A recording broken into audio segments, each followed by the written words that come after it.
Un gusto tener aquí con nosotros a Juan José Gómez Centurión. Lo hemos invitado en su calidad de veterano de guerra, ¿no? De héroe de Malvinas, y nos parecía muy pertinente que hoy nos acompañe y nos permita conocer cómo fueron aquellos días. Gracias por estar acá, ¿eh? No, un gusto, Débora, muchísimas gracias. ¿Cómo estás? Bien, bien. Bueno, muchas gracias por haber venido, por tomarte este ratito para conversar con nosotros. Estábamos conversando, me decías que escuché a tu madre y querías hacer agregar algo. Bueno, primero impresionante tu madre, ¿no? Bueno, no tenía idea que tenía tanto nivel de conocimiento y tanto nivel de investigación. Pero hay dos temas que tocó que son muy importantes. Ella por ahí dijo, España le compra a Francia las Islas Malvinas. En realidad, entre la corona española y la corona francesa, que en ese momento eran Borbones, existía un tratado de familia, por el cual Francia no podía intervenir en ninguno de los territorios de España. Y en ese momento, Carlos III, que fue el último rey estratega, el último emperador, digamos, estratega que tuvo el Imperio Español, hace un tratado con Luis XV, que era su par, eran primos, rey de Francia, para la devolución. Y los españoles ocupan Puerto Luis, y durante mucho tiempo ocupan Puerto Luis, que era el asentamiento francés. Bueno, de ahí viene Malvins, digamos, ¿no? Claro. De los habitantes de San Malo, que no sé si lo dijo tu madre, porque No. tal vez no la escuché. Malvinas viene porque los franceses instalados eran de una zona que era de San Malo, en Francia. Entonces el rey los premia llamándolos Malvins a las islas. Y ahí quedan Malvinas. Mira, eso no sabía. Y el otro tema interesante es que por el cañoneo que muy bien describió tu madre de los estadounidenses, de la fragata, que no eran corsarios, era una fragata del gobierno oficial de los Estados Unidos. Argentina durante 11 años rompe relaciones diplomáticas con Estados Unidos. En nuestra historia diplomática hubo 11 años que perdimos las relaciones diplomáticas a raíz de eso. Mirá. Fíjate vos el nivel de importancia que le daba en ese momento el incipiente gobierno patrio en medio de un proceso muy, muy complejo como fueron... Claro, los años de la posindependencia. Sí, que eran años de guerra, Sí, fueron claro. años de combates internos, luchas fratricidas. Sí, claro. Y si bien la ocupación es en el 29 de Bernet, el gobierno ordena en el 26 la ocupación de las islas. O sea, el acto jurídico político no es del 29, es de 1826. Uh-huh.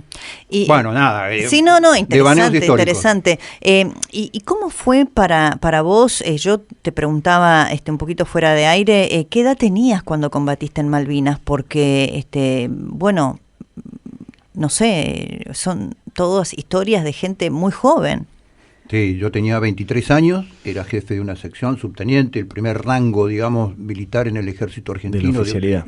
Claro, en el escalafón de oficiales, y comandaba una sección de 38 hombres. Bueno, pero el fenómeno de Churchill decía que la guerra es un fenómeno donde los jóvenes mueren y los viejos negocian, ¿no? La historia de la guerra se hizo con jóvenes, nuestra independencia se hizo con jóvenes. Claro, pero uno piensa, o yo por lo menos, ¿no? Que tengo hijos de 20 años, ¿no? Y los miro y digo, ¿cómo un joven de 23 puede estar a cargo en una situación de guerra que es algo tan impactante de 38 hombres, ¿no? Hay que tener un temple también muy particular. Bueno, la formación, el entrenamiento, la predisposición, la vocación, te va generando un contexto que a vos te permite estar en esas situaciones. Juan José, ¿no? ¿vos cómo te enteraste y cuándo de la invasión y en qué momento te dijeron o supiste vos primero, bueno, yo voy a estar ahí en 5 minutos? Bueno, no hay invasión, ¿no? Uno no invade lo que es propio. Correcto. No, son cosas verbales, bien, claro, pero... del operativo Rosario, Sí, si querés, que es lo que recordamos hoy. Bueno, ahora son las 12, yo hace 40 años hacía 3 horas que había desembarcado en Malvinas.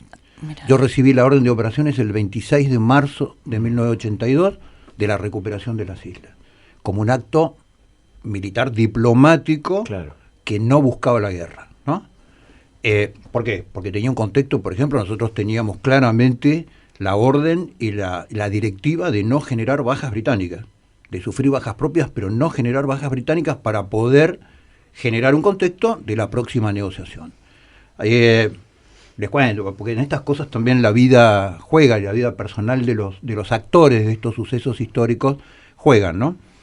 Nosotros partimos el 26 en secreto, en una operación que era absolutamente secreta. La operación, el velo de la operación, el engaño de la operación, es que nosotros íbamos a un ejercicio en la Isla Grande de Tierra del Fuego, que era habitual, digamos, hacer ejercicios en toda la Patagonia.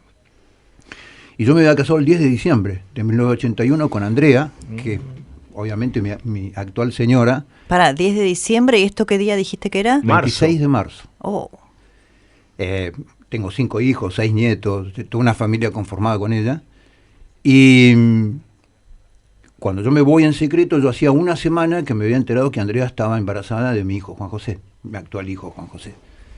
Así que le tuve que mentir a ¿Que tu Andrea. hijo ya cumplió 40, no? Cumple 40 en octubre. Claro, tienes sí, sí. Le tuve que mentir a Andrea y decirle, me voy a un ejercicio en la Isla Grande de Tierra del Fuego, vuelvo después de Semana Santa, que era a 2 semanas, 15 días, andate a la casa de tus padres en Buenos Aires. Estaba en Sarmiento, Chubut, en el medio de la provincia de Chubut. Y bueno, Andrea se despertó. ¿Y ella se fue a Buenos Aires? Se fue a Buenos Aires, y Andrea se despertó el 2 de abril con la llamada de mi padre, que le decía, felicitaciones, Juan José está en Malvinas. No, le dice, no puede ser, está en la Isla Grande de Tierra del Fuego, ¿no? Estos son los pliegos y los entretelones de las vidas de las personas, que somos actores de un hecho histórico, porque somos actores porque Dios quiere que seamos. Sin duda, ¿no? claro. ¿E influía en vos, por ejemplo, el hecho de saber que ibas a ser padre unos meses después? ¿O como combatiente haces una decisión de tus temas personales y te enfocás en la misión que tenés que cumplir? No, al revés, es un impulso enorme. Es un impulso. Sí, claro.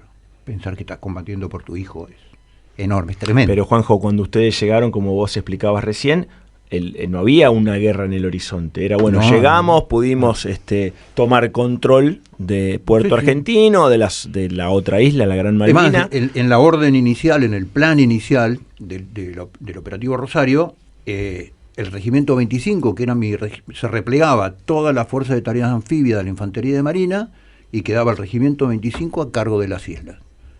Como una guarnición militar claro, a cargo de las islas, para empezar un modelo de negociación diplomática con Gran Bretaña, ¿no? Uh-huh. Y para vos fue, imagino, tu primera experiencia en combate, no sé si la última y única, y cómo es para alguien que está preparado y formado militarmente, ¿no? Y el escenario de la guerra es una alternativa, no sé, tener en la mira al presunto enemigo, y tener que tomar decisiones, tener que disparar, o sea, ¿cómo funciona eso? Bueno, los soldados estamos preparados y entrenados para eso, digamos, ¿no? Y es una enorme responsabilidad comandar hombres en combate. Para mí la experiencia más maravillosa de mi vida fue haberlos conducidos en combate, pero... ¿Cuántos perdiste de esos 38? Tuve 6 muertos y 8 heridos, de 38. Fíjate Juan, vos. Perdóname, que los habías conocido, ¿cuándo? Porque si eran conscriptos y esto fue... En enero. Tenían exactamente 60 días de... Sí. Todavía estabas aprendiendo los nombres. No, 60 días de convivir todos los días con mis hombres, dormir al lado, comer con ellos. Es una experiencia muy intensa. Y se genera un vínculo humano tremendo. Y esos 38... Y perdón, vos me preguntabas, Débora, ¿cómo es conducir? El entrenamiento a vos te permite... Lo que no te permite la guerra es pensar. No te da tiempo, no te da contexto, no te da circunstancias donde puedas desarrollar un fenómeno lógico, cognitivo lógico, para resolver problemas. La guerra es entrenamiento. Es como un ballet, ¿no? Lo que vos no practicás, no lo podés hacer por más talentoso que sea, digamos, ¿no? Y bueno, el entrenamiento, nosotros decíamos siempre, entrenamiento duro, combate fácil, ¿no? Porque el entrenamiento duro lo que te ahorra son vidas y pérdidas en el momento del combate. Y el otro día, en un programa de televisión, hablaban de la guerra de Ucrania, ¿no? Entonces decían, bueno, Putin reconoce 1.300 bajas, que es una enormidad al ejército. Entonces le digo, miren, 1.300 bajas en 130.000 hombres, que debe tener más o menos el 1% de bajas. Putin tiene que haber tenido, no en un mes, en cada combate, el 1,5 de bajas, porque es la tabla de cálculo básica. Yo tuve casi el 20% de bajas de mi fracción en combate. Es mucho, poco, no tengo idea. Es muchísimo. Pero bueno, ahora llegamos al combate, porque vos no fue cualquier combate. No, por eso. No. Estamos reconstruyendo, contábamos hoy, historias que nosotros vivimos por ahí más de pequeño, vos como protagonista, pero allá hay muchos argentinos. Cuando uno dice el Cerro Dos Hermanas, Monte London, que todavía a nosotros nos suenan, Darwin, un lugar muy caro a los argentinos, y son nombres que muchos argentinos desconocen. Entonces, ¿cuándo tuviste vos la certeza de que iba a haber guerra? De que finalmente esa operación, que era una operación prácticamente acotada a recuperar el control de las islas, iba a transformarse en una guerra en la que ibas a ser protagonista. Cuando nosotros en los primeros días recibíamos mucha información del continente, diarios, revistas, tremendo. Los radioaficionados se desesperaban por hablar con nosotros, sentíamos el fervor del pueblo argentino, digamos, veíamos lo que fue las plazas de Mayo del 2, del 7, y a partir del momento que zarpó la flota, que fue el 7 de abril, la primera parte de la flota zarpa el 7 de abril, todos nosotros intuíamos que íbamos a combatir. Además, el soldado no tiene otro remedio, no se puede preparar para la mejor opción, vos siempre te preparás para la peor opción. Y ahí nos preparamos para la peor opción, que era combatir, sabíamos que en condiciones muy desiguales. Y también decirle a nuestros soldados, vamos a combatir, digamos, ¿no? No importa si hay negociaciones diplomáticas, nosotros nos preparamos para combatir. ¿Y las condiciones desiguales en qué se fundamentan, digamos? ¿Por qué? ¿Cuáles eran esas condiciones desiguales? A nivel estratégico, nosotros combatimos con una desproporción fenomenal. Primero, en toda la historia de la guerra, una isla no se defiende desde la isla, sino se defiende desde el mar y desde el aire. Desde la guerra del Peloponeso, griegos contra persas, la guerra se desarrolla en el mar o en el aire. Cuando el enemigo llega a la isla y estás rodeado y no recibís abastecimientos y tenés submarinos nucleares que impiden el discurrir de buques para el abastecimiento, vos no tenés relevos, no tenés comida, no tenés abastecimientos, no tenés munición, vas a pelear con lo que tenés. Y eso es una condición muy desventajosa. Que ustedes ya sabían. Sí, claro. Como militares ya sabían. Claro. Pero todavía estaba la ilusión de que la flota de mar argentina iba a participar, que iba a haber una parte de combate en el mar muy importante, en el primer momento, pues estamos haciendo historia contrafáctica, pero bueno, en aquel momento... a ver, flota contra flota era muy difícil prever un combate simétrico. La flota argentina, claro. A ver, la flota británica, 180 buques, la flota más grande que despachó Gran Bretaña desde la Segunda Guerra Mundial, con enormes capacidades antisubmarinas, enormes capacidades antiaéreas, ¿no? Como tenía la flota británica, y Estados Unidos le cede la isla Ascensión, con lo cual tenían una base logística de abastecimiento. En el Caribe. Exactamente. Si no, no la podrían haber hecho la operación. 14.000 millas marinas, es imposible sostener un canal de abastecimiento. Ahora, dentro de este esquema apareció un factor inesperado, que fue el combate aeronaval. La Fuerza Aeronaval Argentina, compuesta por la Marina, por la Fuerza Naval de la Armada, con el binomio Exocet, Supertender, y apareció la Fuerza Aérea. Una Fuerza Aérea que estaba entrenada para combatir blancos terrestres, nunca se había entrenado para combatir blancos navales, no tenía armamento para combatir blancos navales, termina produciéndole a Gran Bretaña las pérdidas más grandes desde la Segunda Guerra Mundial, con bombas, con espoletas graduadas para blancos terrestres. Exacto, todo hecho a mano, en cálculos, es cierto. Claro, ¿cómo es para eso de bombas con espoletas hechas para blancos terrestres? Eso, ¿y cómo impacta? O sea, ¿cómo se puede combatir con eso en el mar? Bueno, ahí está la audacia de los pilotos nuestros y la destreza de los pilotos nuestros, que fueron una cosa extraordinaria. Para ser simple en la explicación, la bomba es un sistema explosivo que tiene un sistema de iniciación, que se llama espoleta, que es lo que toca y genera la detonación. Ahí se supone que tenía que tocar tierra para detonar. Claro, eran bombas, muchas de las bombas eran bombas que estaban, que tenían la fuerza aérea para destrucción de pistas, que son bombas que explotan cuando tocan concreto y logran penetrar en el concreto para destruir, por ejemplo, una pista de aviación. ¿Cuál es el problema de los buques? Los buques nuevos británicos eran sumamente ágiles y estaban hechos con un acero, con aleaciones de acero muy finitas, y a veces las bombas traspasaban y la espoleta no detonaba. Claro. ¿Y cómo lograron con ese material hacer una estrategia militar exitosa? Persistencia, valor, coraje y determinación. Y eso fue. Eso es la guerra de Malvinas. Yo lo que siempre digo es, yo he tenido camaradas, soldados que murieron combatiendo por el honor de la Argentina, sabiendo que el objetivo a cumplir era casi imposible. Yo combatí sabiendo que era irreversible la situación.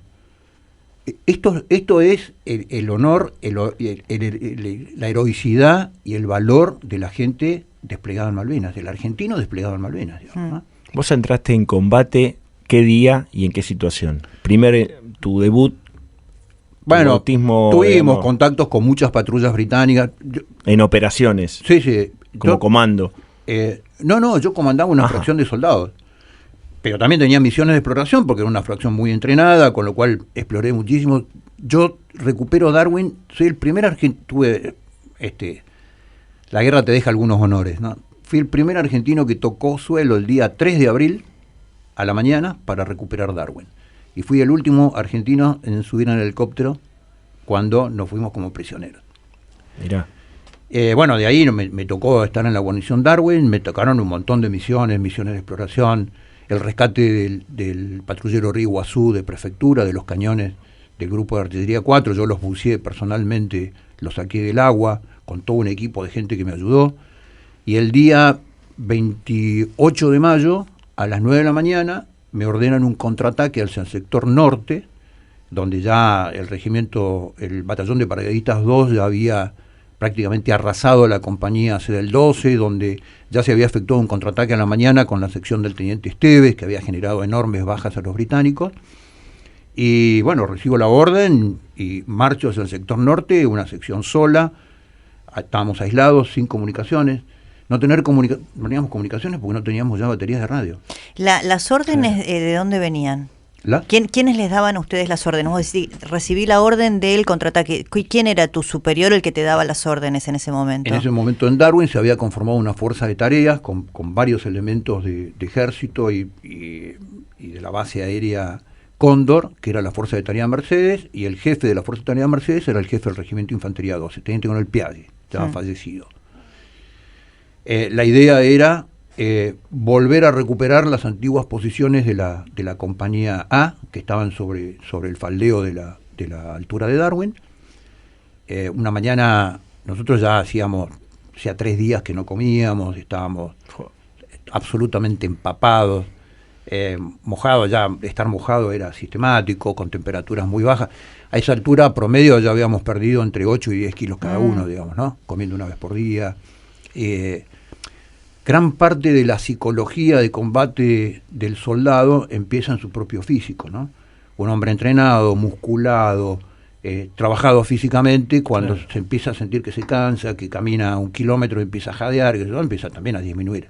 Bueno, en este contexto, con mis soldados salimos de las posiciones argentinas y cuando nos encontramos ya, nos dirigíamos hacia el norte, pasamos la escuela de Darwin, ya estábamos a punto de llegar, cuando llegamos a una lomada, nos encontramos a los británicos de frente. Espera, me haces ahí un punto porque es casi revivirlo como en una película, ¿no? Lamentablemente es la realidad y lamentablemente hay muchas bajas y pérdidas humanas.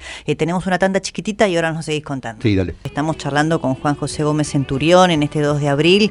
Bueno, recién estabas contando, haciendo un relato muy interesante y llegamos a un punto en el que estaban por entrar en combate. Ponelo nuevamente en contexto y contanos cómo sigue la historia. Todos mojados, 3 días sin comer y te dicen hay que ir a recuperar una posición. Sí, es la clásica orden de un contraataque que en un sistema defensivo es salir de lo cubierto e ir al campo enemigo, digamos, ¿no?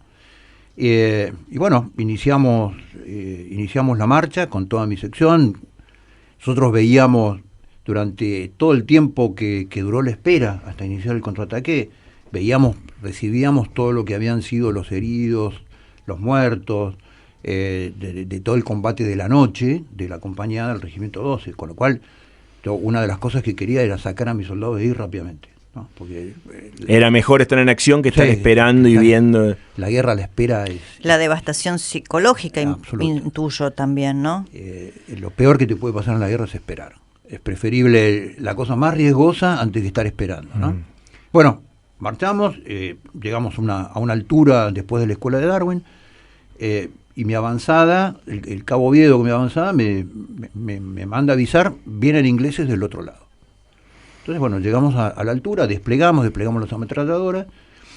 Justo en ese sector, era un sector donde había habido una serie de paneles minados que restringían la circulación por los costados, con lo cual los ingleses venían muy encauzados sobre el camino.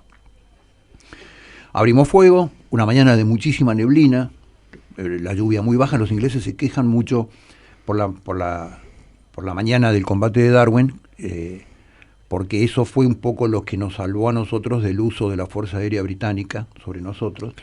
Porque había pocas condiciones de visibilidad. Exactamente, muy pocas condiciones de visibilidad, y además de eso, el impedimento del uso de la artillería de los morteros, porque no se puede, en un combate tan cercano, no se puede calibrar el fuego. Me vos que igual, qué paradoja, los ingleses quejándose de la nieblina, son los especialistas mundiales en niebla. Sí, son los reyes del fog, claro. ¿no? Sí. Pero en todas las crónicas se quejan mucho que no pudieron utilizar todas sus armas por la escasa visibilidad, que fue lo que nos salvó la vida a nosotros, digamos, ¿no? En el combate cercano uno tiene que tratar de estar lo más cercano posible, porque en la cercanía impide el uso del peso y de la categoría del peso del oponente, ¿no? Bueno, empezamos por el fuego, combatimos alrededor de 1 hora. Yo estaba sin radio, sin baterías ya en las radios, con lo cual no tenía comunicación con mis mandos. La comunicación en combate significa apoyo logístico, apoyo de camilleros, apoyo de fuego. Teníamos la dotación de munición que teníamos encima, y en un momento dado, de unas piedras que estaban al lado del camino, se levantan del casco dos integrantes de la fracción británica. Y uno, cuando conduce en combate, su fuente de información es lo que ve, lo que escucha, y su propia gente, sus propios soldados, que van diciendo pasa tal cosa, pasa tal otra, y ahí uno se conforma el mapa de la situación. Cuando aparecen los cascos, el tercer grupo que estaba ahí a la izquierda empiezan a gritar: mis subtenientes se rinden. Se rinden. Alto el fuego del lado de los británicos, alto el fuego del lado nuestro. Y bueno, de repente se empieza a parar uno, empieza a avanzar, baja la altura hasta el bajo, empieza a subir la altura, me levanto yo, digo alto el fuego, empiezo a bajar. Esto, imagínense el contexto, ¿no? Sí, claro, 23 años, se rinden los paracaidistas británicos, era como la rendición de Beresford para mí, ¿no? Sí. Y bueno, cuando llegamos al bajo, fusil en alto los dos, me dice, ¿entendés inglés? Sí, te entiendo perfecto. Bueno, me dice, si entregás el armamento de toda tu gente, yo voy a atender a tus heridos y se terminó la guerra para ustedes. Ah, te pedía la rendición a vos. Sí. Y yo creí que él venía a rendirse. Claro. Entonces, lo miró. Obviamente se daba cuenta él que yo tenía la adrenalina a 50.000. Le digo, repetime que no te entendí. No, me decía con la otra mano, tranquilo, me dice, ya terminó todo para ustedes, entréguenme el arma. Nunca me nombró, en inglés la palabra rendición es surrender, que es concreta, muy específica. No la dijo la palabra. Nunca. Me dijo, entregarme el armamento de la gente, yo te voy a atender los heridos, se terminó todo para ustedes. ¿Cuántos eran ustedes? 38. Ah, estaban los 38 en ese momento. Y del otro lado era una compañía británica, eran más de 110 integrantes, yo veía Opa. en el fondo los morteros pesados. Y bueno, ¿qué haces a los 23 años? Claro, cuando sos subteniente y comando y no entendés lo que te está diciendo, te enojas. Es obvio. Entonces le dije, listo, en 2 minutos abro el fuego. Entonces me di vuelta y empecé a subir. Y el otro me gritaba, vení, conversemos. Yo en mi desconocimiento absoluto del código militar, cuando se encuentran los dos jefes de cada, ¿no? Ahí y evidentemente no llegan a un entendimiento. El código implica que vos podés retroceder y volver con la gente que tenés a cargo sin que te disparen. Sí, claro, Sí. obvio. Sí, claro.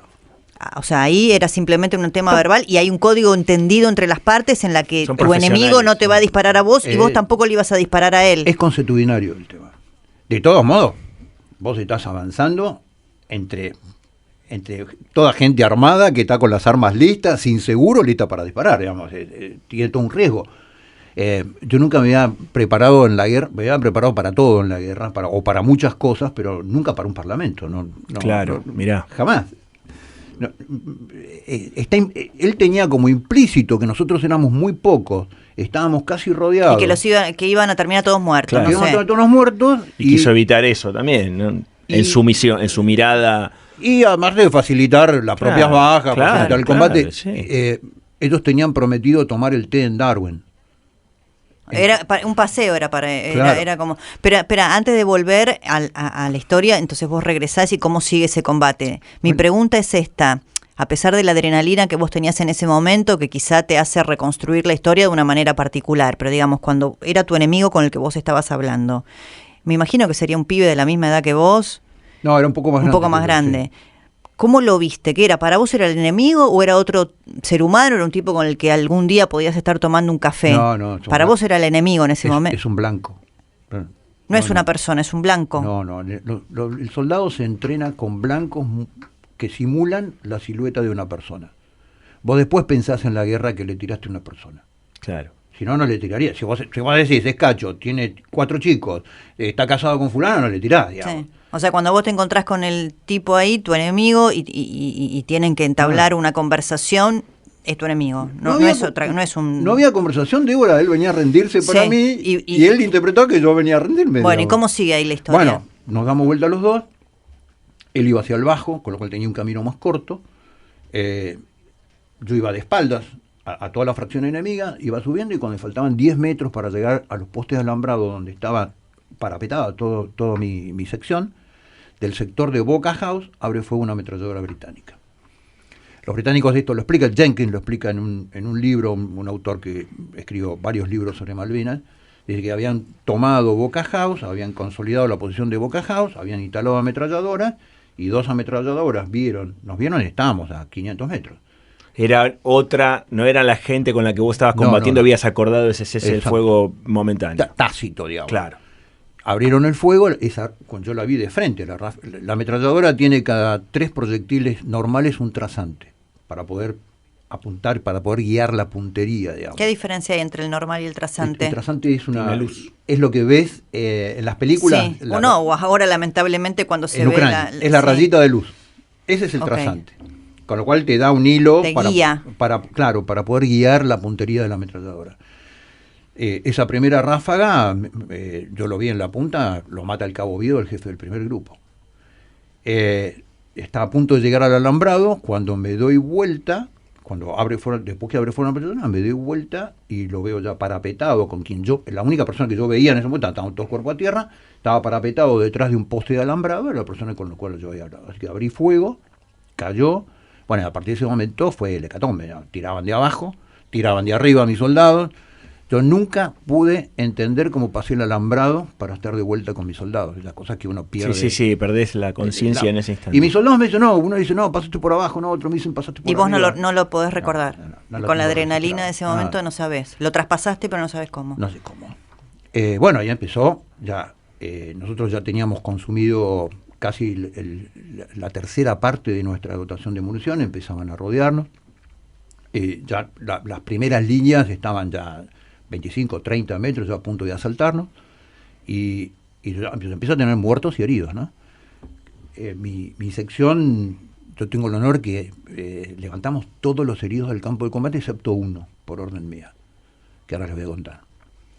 Ahí empezó la operación de repliegue, que era bajar los heridos de la loma para que queden a cubiertos, quedarnos una retaguardia de combate para cubrir el... ¿Cuántos quedaban en ese momento para combatir? De los 38 entonces. Y quedamos no más de 20. No más de 20. La mitad. Y es muy difícil porque uno con fuego tiene que cubrir a los que se repliegan. Cargar un herido en combate bajo fuego significa exponerse a ser batido, digamos, ¿no? 3 días sin comer, recordémoslo cómo comenzaste el relato. O sea, claro. Tenés que cargar un peso muerto, herido encima, tenés que cuidar la herida. Y cuando ya estábamos a punto de romper el contacto, de replegarnos, miro al costado y me encuentro al cabo Fernández. Esto es Malvinas. ¿Saben quién era el cabo Fernández? No. El cabo Fernández era el cocinero de mi compañía. Estaba a cargo de la cocina. Sí. Pelaba papas, cocinero. Sí. Fernández tenía una gran sintonía con nosotros, una gran admiración por mi gente y por mi regimiento, qué sé yo. Tenía formación militar también. Sí, era cocinero, pero su rol de combate era cocinero. El tipo estaba con las papas y con el locro. Y siempre me decía mi subteniente, ¿puedo ir de patrullaje con ustedes? Yo le decía, no, Fernández, quédese en la cocina, que usted es cocinero, déjanos combatir a nosotros. Eso que tenés a los 23 años, ¿no? El cabo Fernández, cuando nos vio salir en el contraataque, se coló en un contraataque contra el Para 2. Se mandó solo. Solo. Como él tenía solamente pistola porque era cocinero, no tenía fusil, fue a la enfermería, le sacó el fusil a un soldado que había entrado a la enfermería y la munición, se robó el fusil, la munición y se coló con nosotros. Cuando yo inicié el repliegue lo veía a Fernández, ay, ¿qué hace este tipo acá? Digamos, era como ver al Pato Donald, no claro. tenía nada que ver en el cuadro. Bueno, cuando nos estamos replegando, estábamos ya a punto de romper el contacto, el cabo Fernández lo hieren en la pierna y en el pie. Cuando lo voy a ver, me acerco, le rompo el pantalón de combate, una herida en la arteria femoral evidente porque tenía borbotones de sangre bordó, con lo cual era una cosa. Ya los británicos a punto de asaltarnos, mis soldados que estaban abajo empezaban a volver porque nosotros no salíamos de la situación. Me saqué mi pañuelo de paracaidista, le hice un torniquete a Fernández, le saqué el armamento y le dije, Fernández, ¿qué dice acá? Ahora te llevan los ingleses. Te llevan los ingleses el camellero y si no, yo esta noche te vuelvo a buscar. No me dejes, mi subteniente, no, esta noche te vuelvo a buscar. Cosas que decís que no sabés qué decir, digamos, ¿no? Sí, claro. Absoluto reflejo. Le saqué el armamento, lo dejé medio en un pozo, tapado con la capa poncho y nos replegamos. Entrar a Darwin fue todo, porque el fuego amigo en la guerra, en la política es habitual, pero en la guerra también es habitual, porque la confusión de la guerra, ¿no? Decía Clausewitz, la neblina de la guerra hace que permanentemente las situaciones sean muy confusas.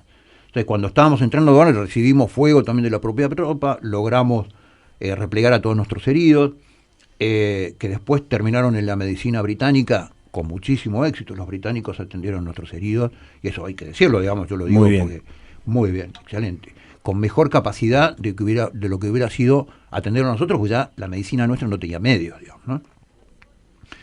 Bueno, al poquito tiempo empieza a caer el sol, en Malvinas cae el sol muy temprano, 4:30 de la tarde ya empezaba a oscurecer, y el sol no es que baja, se cae del cielo, es como si fuera una cortina.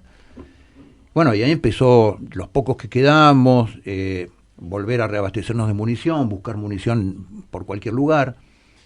Y mis soldados empiezan a preguntarme por el cabo Fernández. Yo creía que el cabo Fernández ya estaba, le decía, miren, el cabo Fernández está en un hospital británico, en un buque hospital, con una enfermera al lado, lo está atendiendo, digamos, está mucho mejor que nosotros.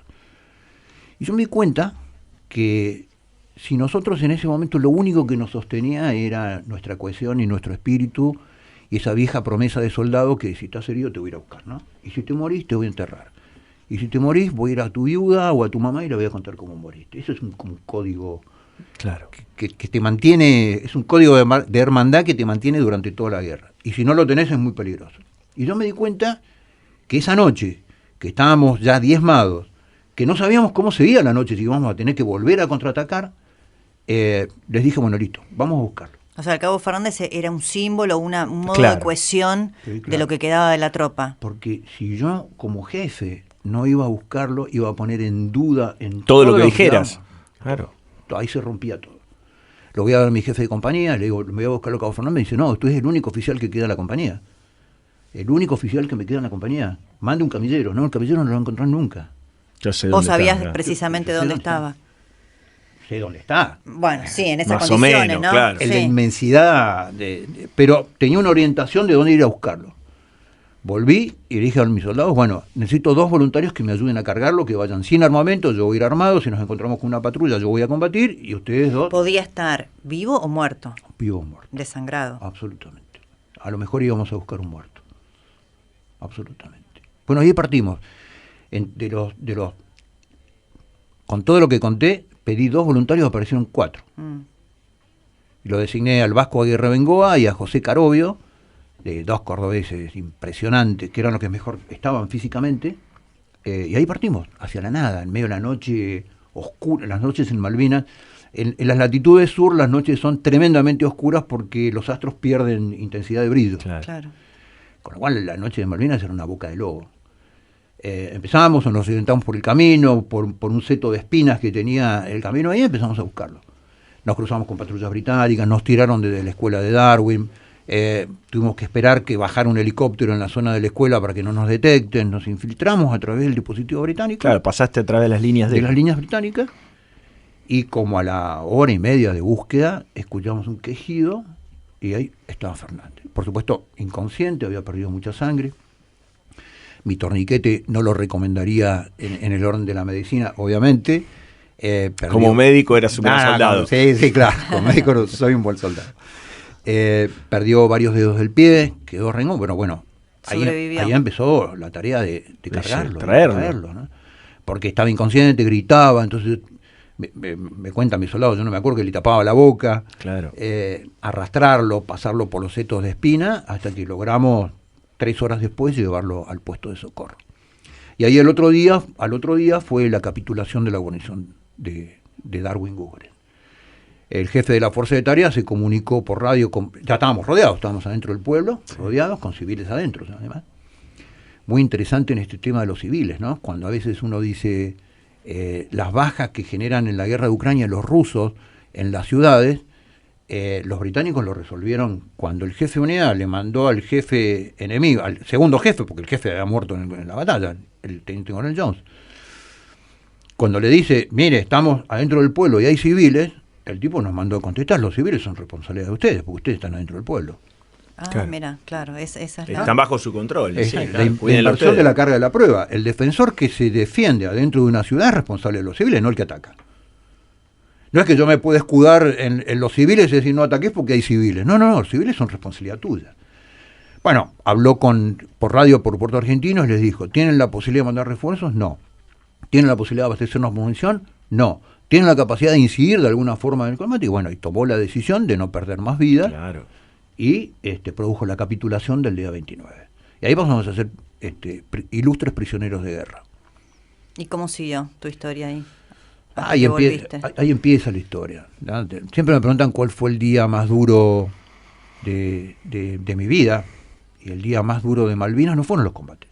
El día más duro fue el día 6 de junio, donde enterramos y le rendimos honores a todos nuestros soldados muertos. Van a ver la foto ahí, una foto de la BBC que es tremenda, que estoy yo ahí con el general Williams, que era el comandante de la 5ª Brigada, con un pelotón de gurkas rindiéndole honores a nuestros muertos, un capellán británico, un capellán argentino, el padre Mora, y enterramos en un cementerio transitorio que estaba ahí muy cerca, no es el actual cementerio de Darwin. El que la gente recuerda de las cruces blancas. Y ahí le rendimos honores y yo tuve el honor de poder enterrar a mis propios soldados. Creo que fui el único argentino que tuvo el honor de poder enterrar a sus propios soldados. Y fue el momento más difícil de la guerra. De mi vida. De tu vida. Sí. Es el momento donde a vos te para en un lugar en la vida. Te emociona. Sí. Claro, Juan. Sí, cómo no. Y cuando... Perdón. Sí, no, la emoción es comprensible completamente.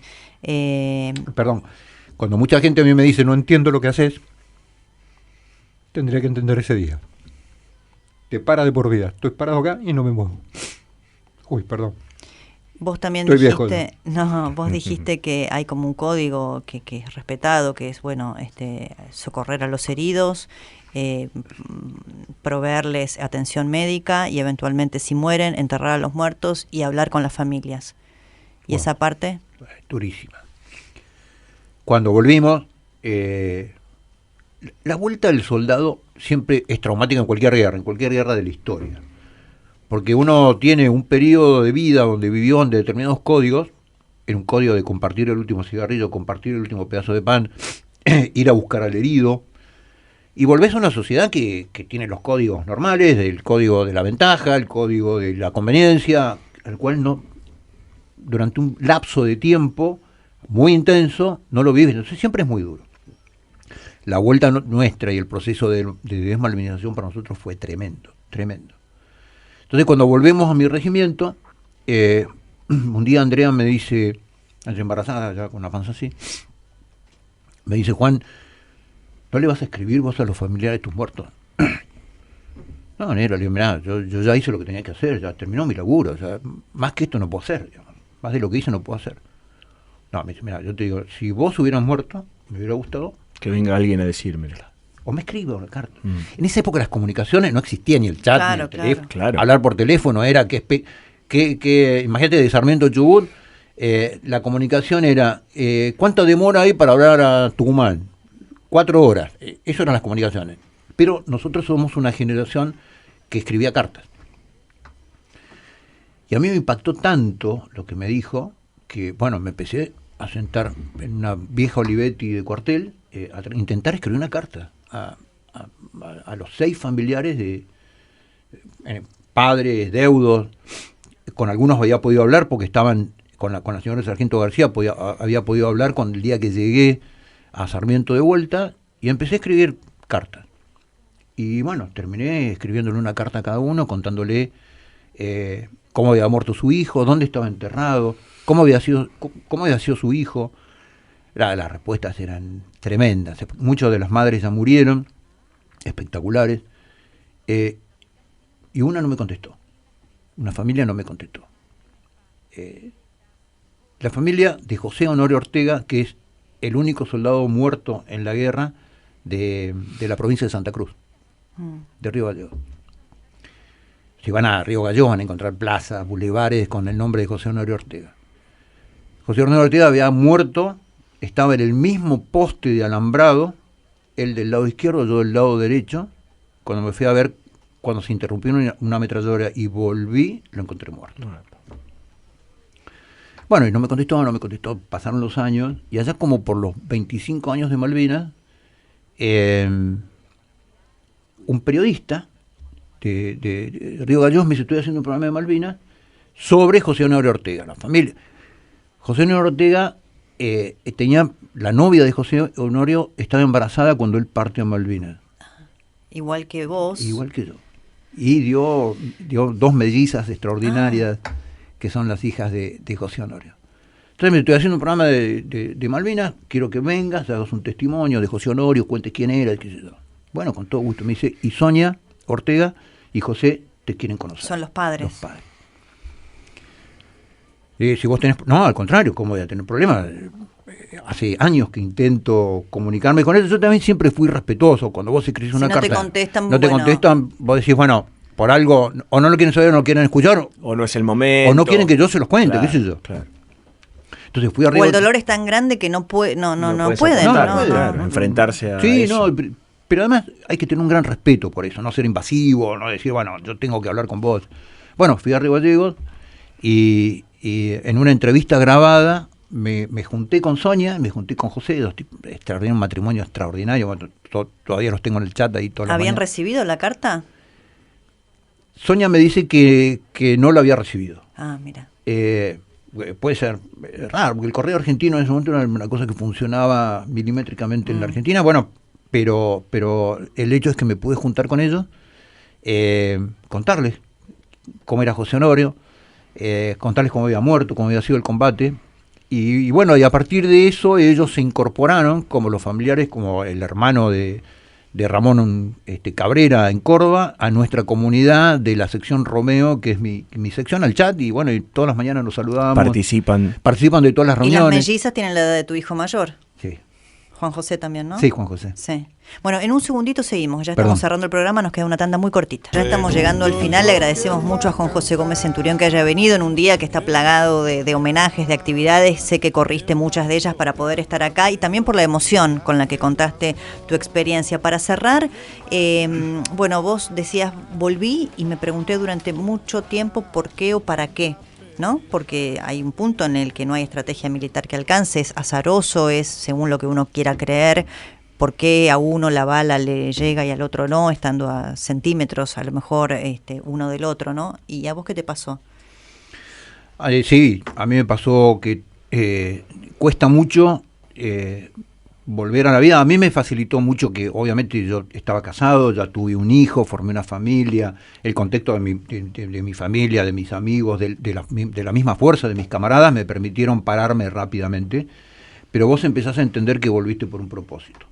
Creas en Dios o creas en lo que creas, y asumís como una misión, y la misión que yo tomé es contar lo que vi, contar el valor de mis hombres, contar el valor de la causa. Me pasé mi vida haciendo eso y me voy a morir haciendo eso. Así que yo les agradezco que me hayan dado la oportunidad hoy de estar acá con ustedes. No, gracias a vos. Ha sido un gusto para nosotros escucharte, y es bueno nuestra manera también de homenajear a todos los caídos en Malvinas y a todos aquellos también que combatieron, ¿no? No los olvidamos. Que regresaron. queremos conocer sus historias y las que no conocemos llegan a través de las de sus camaradas, ¿no? De armas. Así que bueno, muchísimas gracias. No, gracias a ustedes, un placer. En otra oportunidad hablaremos un poquito de la coyuntura política, de la vida pública, que sé que seguís activamente participando, pero hoy era el día para hablar de esto, sí, ¿no? Cuando quieras hablamos de política, pero hoy no es un día para hablar de política. Hoy no era el día, por eso no lo quisimos mezclar. Y también otro día me interesaría conocer tu perspectiva desde el punto de vista de la estrategia militar de lo que está pasando en Ucrania, ¿no? Sí, porque muchos se preguntan, ¿y cómo Rusia, que en 5 minutos iba a terminar eso, sigue ahí, peleando una situación? Incluso hoy leí una nota muy interesante que hablaba de dónde se daban las órdenes, ¿no? Que las órdenes no había un jefe en el territorio, sino que las órdenes venían de muy lejos, entonces que había como una suerte de descoordinación producto de la estrategia militar. Así que bueno, yo que no entiendo nada de eso, seguramente tu mirada puede ser muy interesante.